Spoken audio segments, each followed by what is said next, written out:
Under the slogan of Enrich the Country, Strengthen the Army, the Meiji government, eager to rapidly expand the railway network nationwide, opted for narrow-gauge railways, which were low-cost and required a shorter construction period.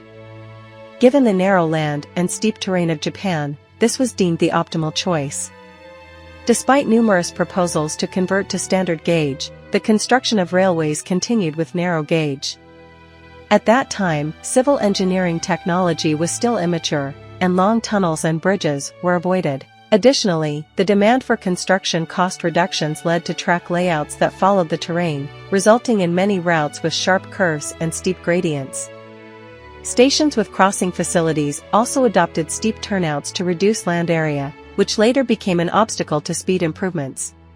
Gradual double tracking and track improvements were carried out on major trunk lines, increasing the number of turnouts at passing stations that allowed straight passage, thereby reducing the restrictions from these turnouts. However, such improvements could not be expected on most single-track sections, making it common for passing trains to decelerate at stations. Steam locomotive-hauled trains were naturally operated on these lines. Despite poor acceleration performance and low maximum speeds, there were no significant problems as the operation involved accelerating for a while after passing a station and soon coasting. There are two types of turnouts: single turnout, where the main line is straight and the branch line curves, and double turnout, where both lines curve. With a single turnout, trains passing through the straight side can do so without much deceleration, but on the curved side, trains must decelerate according to the curve degree. When the curve radius is 162.6 meters, the speed is limited to 35 km per hour.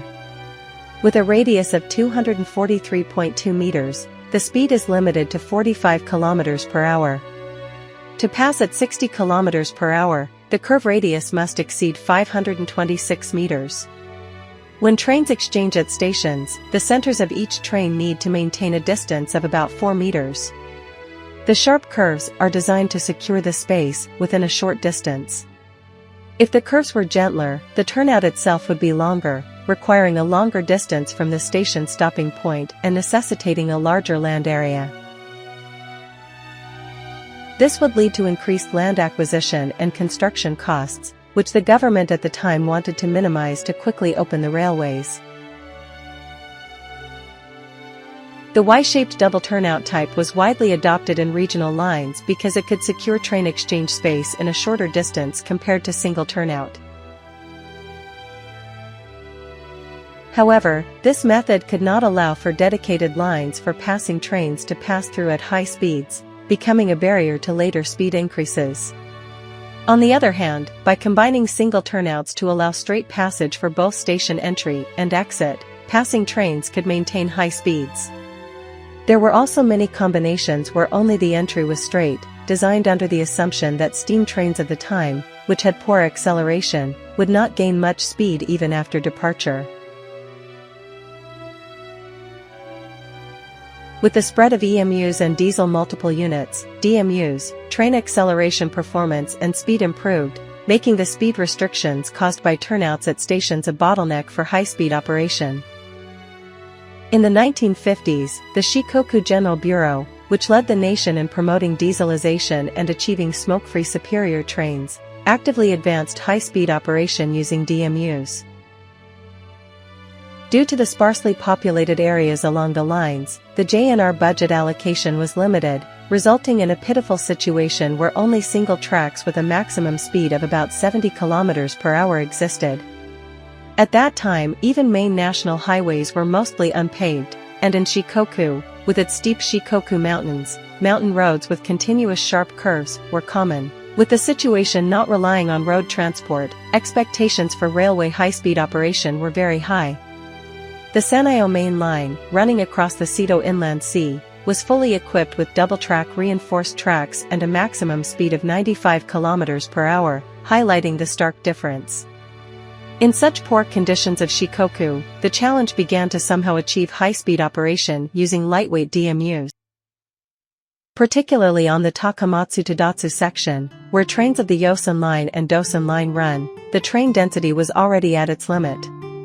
This section was equipped with automatic signaling, and the 30-kilogram rails were replaced with 37-kilogram rails to reinforce the track.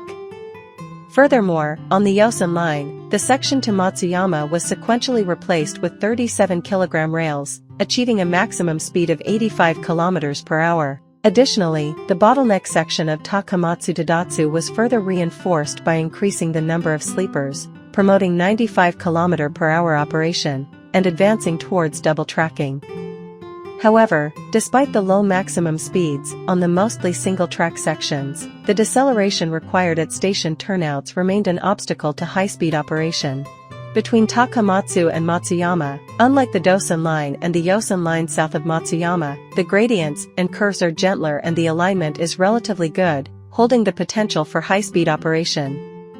However, there was no financial leeway to reinforce the entire line's tracks for 95 km per hour operation, so the focus was on improving tracks only at stations for minimum investment and maximum effect. At that time, there were hardly any intermediate stations on the Yosan line that could be passed at high speed, requiring trains to decelerate to about half of the maximum speed at each station. Therefore, one of the two tracks at passing stations was made as straight as possible, while the other track was diverted with a single turnout. Although some stations retained gentle curves, the time loss was significantly reduced compared to decelerating to 35 or 45 km per hour. Let's see how effective this was. Here's a calculation for the relatively straight section of the Yosan line between Iyoseijo and Imabari. The distance is approximately 30 kilometers, with a maximum speed of 85 km per hour at that time, 6 intermediate stations with turnouts, and using a 6-car Kiha 26 DMU. When the turnout restriction was 40 km per hour, the travel time for this section was 33 minutes and 39 seconds, with a standard operation time of 35 minutes and 15 seconds, which serves as the basis for timetable creation. In contrast, if the passing dedicated track was used and the maximum speed of 85 km per hour was maintained through the stations, the travel time was 25 minutes and 40 seconds, and the total standard operation time was 27 minutes and 15 seconds. Looking at the average speed, it improved dramatically from approximately 55 km per hour to 72 km per hour. Even for a specific section, such a high-speed effect can be expected across the entire line. When the express appeared, the travel time between Takamatsu and Matsuyama was reduced to under 3 hours, approaching an average speed of 67 km per hour, making it the fastest express train on a single-track non-electrified section at the time. Compared to the express trains on Honshu's electrified double-tracked lines, which routinely operated at 95 km per hour, it was not significantly inferior. Given that most sections had a maximum speed limit of 85 km per hour, it shows how much ingenuity was applied. At that time, when air services were not yet developed, connecting Shikoku with Kansai and Tokyo was a crucial role of JNR. Although there was an unavoidable transportation bottleneck with the Yuko ferry, there was a strong desire for high-speed operation on the Honshu side, in line with Shikoku's high-speed developments. The Sanayo main line was already double-tracked, electrified, and reinforced. However, the Uno line from Okayama to Uno was in a dire state. It was electrified in Showa 35, but remained a single-track line with local line characteristics, and naturally, the turnout restrictions at intermediate stations were as low as 35 or 45 km per hour. Despite the introduction of semi-express trains due to electrification, the substation equipment was inadequate, and there were numerous signs restricting trolley use, making it a dismal route. The following year, the 151 series limited express Fuji and Uzushio began operation, featuring a luxurious formation with 4 first-class cars, including the Kuro 151, representing the latest EMUs of the time. While it boasted rapid travel on the Sanayo main line, it had to endure severe speed restrictions at intermediate stations on the Uno line, and could only achieve its maximum speed briefly at a few locations. The running time of Uzushio, between Okayama and Uno, was 35 to 37 minutes, with an average speed of only 56 km per hour. What had reached 80 km per hour on the Sanayo main line plummeted drastically. Nevertheless, by utilizing Shikoku's high-speed DMUs and the limited express Uzushio, expectations for high-speed railway transportation continued to rise. If you departed Uwajima early in the morning on the Express Shikoku, you would arrive in Osaka in the evening, and by transferring to the second Tsubame in Osaka, you could reach Tokyo by 11 p.m. on the same day. Although the cooperation between these two high-speed trains on the Honshu and Shikoku sides was established, there were no prospects for improvement on the Uno line and the connecting ferry in between. Even if the ferry was an inevitable bottleneck, there was potential for high-speed operation on the Uno line through the implementation of single track-through operation, just like in Shikoku. Calculating the effect of single track-through operation on this section, it resulted in a reduction of about 3 minutes and 40 seconds, roughly a 13% shortening rate. Although the effect was not as great as with the Kiha 26, this was because the 151 series had significantly better acceleration performance. Nonetheless, a 13% reduction effect was substantial, and implementing single track-through operation seemed a viable solution, but in reality, no measures were taken. Given the nearly 2-hour journey considering the ferry and Uno line, as well as transfer times, there was no momentum to make significant investments for a 3 or 4 minute reduction. This situation continued for a long time.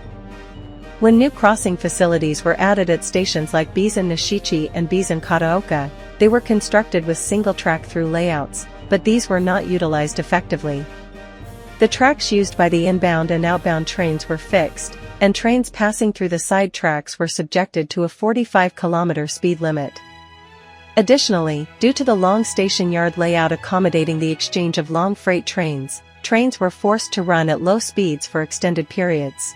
It was also thought that tasks involving passenger handling, such as ensuring the safety of passengers on unmanned station platforms and changing boarding platforms, were avoided. Even during the opening of the Shinkansen in Okayama, the increase in rapid Shikoku connecting trains on the Uno line and the start of Shikoku Limited Express operations did not lead to significant qualitative or operational improvements on the Uno line itself. Ultimately, the fundamental improvement of the Uno line as a Shikoku connecting line had to wait for privatization and the opening of the Seto Ohashi Bridge. This was also true within Shikoku. Entering the 1970s, the abandonment of the gas turbine cars made the high-speed operation on the Yosen and Dosen lines seem like a distant dream. After a prolonged period of stagnation, the JNR era came to an end. Pressured by the need to speed up for the company's survival under privatization, the development of high-speed DMUs began anew. The 2000 series, capable of high-speed passage through curves, was realized. However, even the 2000 series could not overcome the restrictions of the turnouts. Here, the single track-through operation strategy demonstrated its effectiveness. The single track-through lines promoted since the 1950s laid the foundation for high-speed operation in the new era.